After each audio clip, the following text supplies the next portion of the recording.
பொதுவாகவே இந்த முரண்கள் வந்து விளையாட்டுத்துறையில் இருக்கும், நார்த்து சவுத்து அப்படின்னு.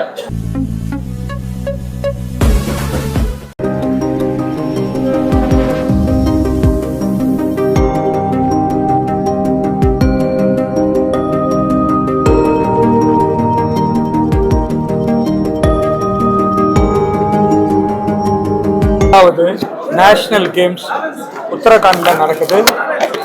அதுக்காக தமிழகத்திலிருந்து ஒலிம்பிக் சங்க சார்பாக கிட்டத்தட்ட 400 விளையாட்டு வீரர்கள் வீராங்கனைகள் செல்ல இருக்கிறார்கள். அவர்களோடு 100 கோச்சுகளும் செல்ல இருக்கிறார்கள். அவர்கள் அனைவருக்கும் அங்கே உடுத்திக் கொள்வதற்கான ட்ராக் ஷூட்டு கிட்டு எல்லாம் தமிழக ஒலிம்பிக் அசோசியேஷனுடைய சார்பாக அவர்கள் அனைவருக்கும் இங்கே கொடுக்கப்பட்டிருக்கிறது. அந்த விழாவிற்காக தான் இன்றைய தினம் அனைத்து விளையாட்டு வீரர்களும் வீராங்கனும் இங்கே வந்து நாங்கள் கொடுத்த கிட்டை பெற்றுக்கொண்டு செல்ல இருக்கிறார்கள். நாளைய தினமே அவர்கள் செல்ல இருக்கிறார்கள் என்பதை இந்த நேரத்தில் தெரிவித்துக் கொள்வதிலே மகிழ்ச்சி அடைகிறோம். நிச்சயமாக தமிழகம் இந்த தடவை கண்டிப்பாக 3வது இடத்தை பிடிக்கும் என்று எங்களுக்கு நம்பிக்கை இருக்கிறது. வாழ்த்துக்கள்.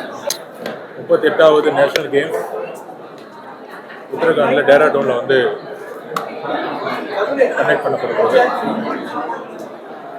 28ஆம் தேதியிலேருந்தே மேட்சஸ் வந்து ஸ்டார்ட் ஆகிடும். ஸோ அதனால வந்து கிட்டத்தட்ட 393 வீரர்கள் வீராங்கனைகள் 100 அஃபிஷியல்ஸ் எல்லாம் சேர்த்து கிட்டத்தட்ட 500 பேர் வந்து பங்கெடுக்கக்கூடிய ஒரு மிகப்பெரிய டீம் தமிழ்நாட்டில் இருந்து கிளம்புறாங்க. இந்த 3 வருஷத்துல 3வது நேஷனல் கேம்ஸ் இது.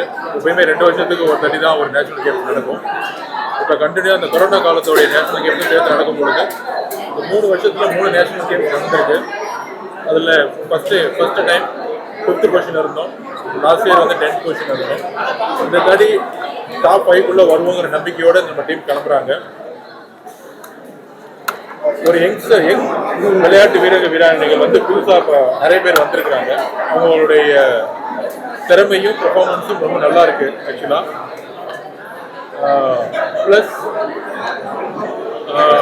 விளையாட்டு வாய்ப்புகள், அதாவது வேலையும் வந்து இந்த 3% ரிசர்வேஷன் வந்து இப்போ வந்து அமல்படுத்தி இருக்கிறதுனால நிறைய விளையாட்டு வீராங்கனைகளுக்கு இப்போ வேலை வாய்ப்பு வந்து கிடைக்க ஆரம்பிச்சிருக்கு. அது இன்னும் வருஷத்துக்கு மினிமம் ஒரு 200 - 300 விளையாட்டு வீராங்கனைகளுக்கு கிடைக்கும் பொழுது நம்மளுடைய விளையாட்டு வீரர்கள் வீராங்கனைகள் ஏன் நம்ம 10th பொசிஷன் வரோம் அப்படின்னா, நம்மளுடைய விளையாட்டு வீரர்கள் வீராங்கனைகளுக்கு வேலை கிடைக்காதனால வெளியே சர்வீசஸ்லையும் ரயில்வேஸில் கல்கட்டா ரயில்வேஸ்லையும் தெலுங்கானா ரயில்வேஸ்லையும் போய் இங்கே இருக்க தமிழக விளையாட்டு வீரர்கள் வீராங்கனைகள் அங்கே போய் வேலை வாய்ப்புக்காக போனதுனால நம்மளுடைய திறமைகள் வந்து மற்ற மாநிலத்துக்கு போனது முக்கியமான காரணம்.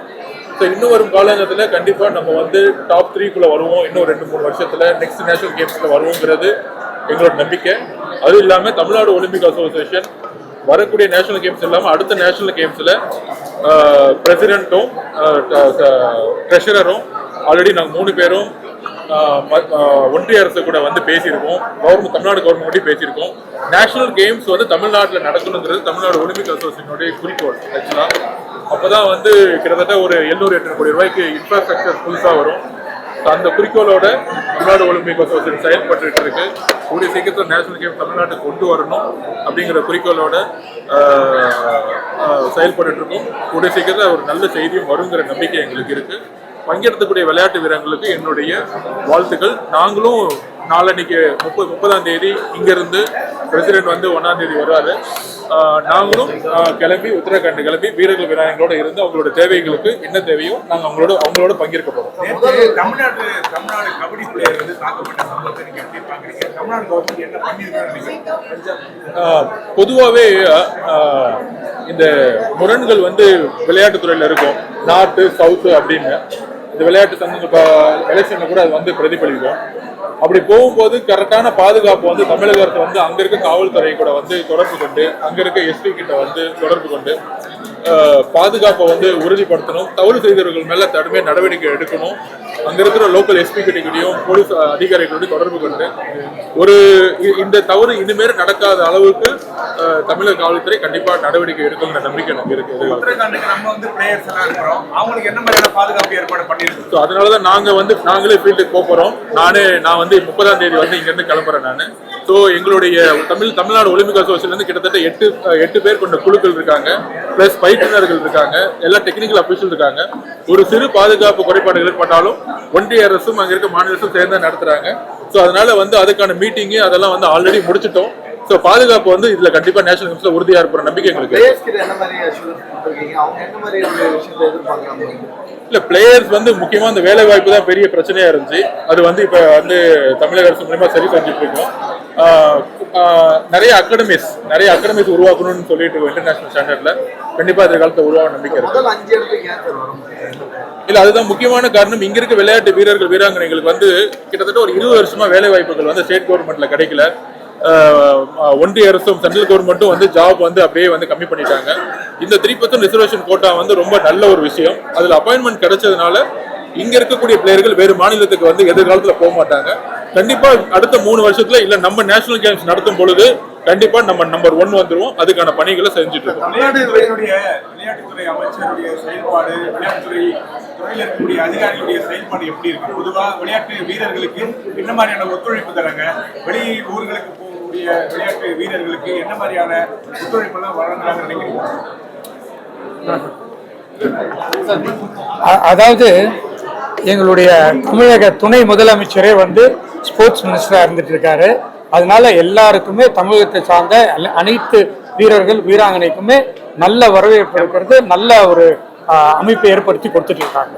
அந்த விஷயத்துல எங்களுக்கு எல்லாருக்குமே ரொம்ப சந்தோஷம், ரொம்ப திருப்தியா ரொம்ப பாயிண்ட் என்னன்னா நம்ம ஊர்ல பாக்ஸிங்லாம் கம்மியா இருக்கு. நம்ம அத்லெட்டிக்ஸ் நம்பர் 1 இருக்கிறோம். பாக்ஸிங் ரெஸ்லிங்ல நிறைய மெடல்கள் இருக்கு. அதுதான் ஹரியானா வந்து ரொம்ப ஊக்குவிக்கிறாங்க. அவங்களுக்கு கொஞ்சம் ஹரியானாக்கு சர்வீசஸ் ரொம்ப ஜாஸ்தியாக அதில் இருக்கிறதுனால அது ஒரு அட்வான்டேஜ். இப்போ நம்ம தடகளத்துக்கு நம்பர் 1 எப்பவுமே 20 மெடல் ஜெயிக்கிறோம். இந்த வாட்டி 25 மெடல் ஜெயிக்கிறோம். ஏன்னா போன வாட்டி தடகள வந்து வேர்ல்ட் சாம்பியன்ஷிப்ல 5வது வந்தவங்களாம் இருக்கிறாங்க. அதனால அது எப்பவுமே அத்லெட்டிக்ஸ் அக்வாட்டிக்ஸ்ல பெரிய மெடல் வரும். அக்வாட்டிக்ஸ்ல கொஞ்சம் கம்மியாக இருக்கும். அதனால அதான் ஒரு டிஃபரன்ஸ்.